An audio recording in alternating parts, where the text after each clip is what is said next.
impano y'Imana igira ubuntu.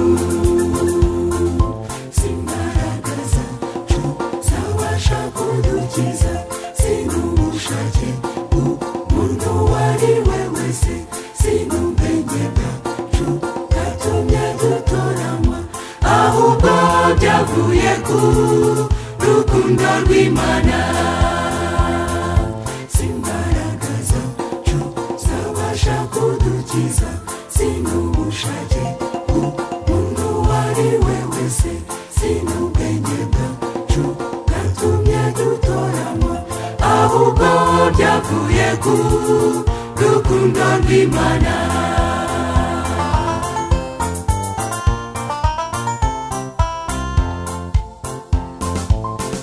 Turaririmba tukabwiriza, tukibwira ko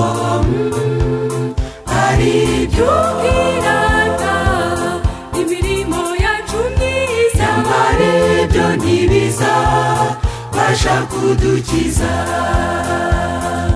Simbaraga zacu zabasha kudukiza, sin'ubushake bw'umuntu uwo ari we wese, sin'ubwenge bwacu bwatumye dutoranywa, ahubwo byavuye ku rukundo rw'Imana. Simbaraga zacu zabasha kudukiza, sin'ubushake bw'umuntu uwo ari we wese, sin'ubwenge bwacu bwatumye dutoranywa, ahubwo byavuye ku rukundo rw'Imana.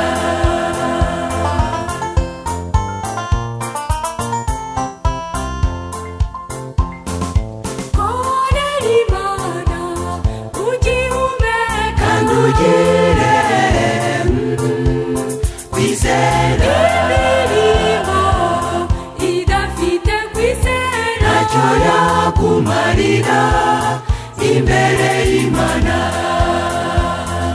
Simbaraga zacu zabasha kudukiza, sin'ubushake bw'umuntu uwo ari we wese, sin'ubwenge bwacu bwatumye dutoranywa, ahubwo byavuye ku rukundo rw'Imana. Simbaraga zacu zabasha kudukiza, sin'ubushake bw'umuntu uwo ari we wese, sin'ubwenge bwacu bwatumye dutoranywa, ahubwo byavuye ku rukundo rw'Imana.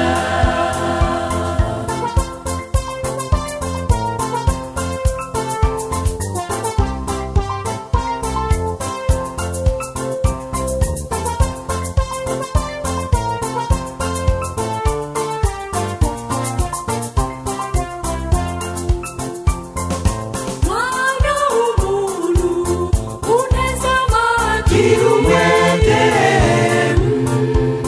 wihane, uzaba wihana ubundi. Yesu atinze urupfu ntabwo rwagutungura. Simbaraga zacu zabasha kudukiza, sin'ubushake bw'umuntu uwo ari we wese, sin'ubwenge bwacu bwatumye dutoranywa, ahubwo byavuye ku rukundo rw'Imana. Simbaraga zacu zabasha kudukiza, sin'ubushake bw'umuntu uwo ari we wese, sin'ubwenge bwacu bwatumye dutoranywa, ahubwo byavuye ku rukundo rw'Imana.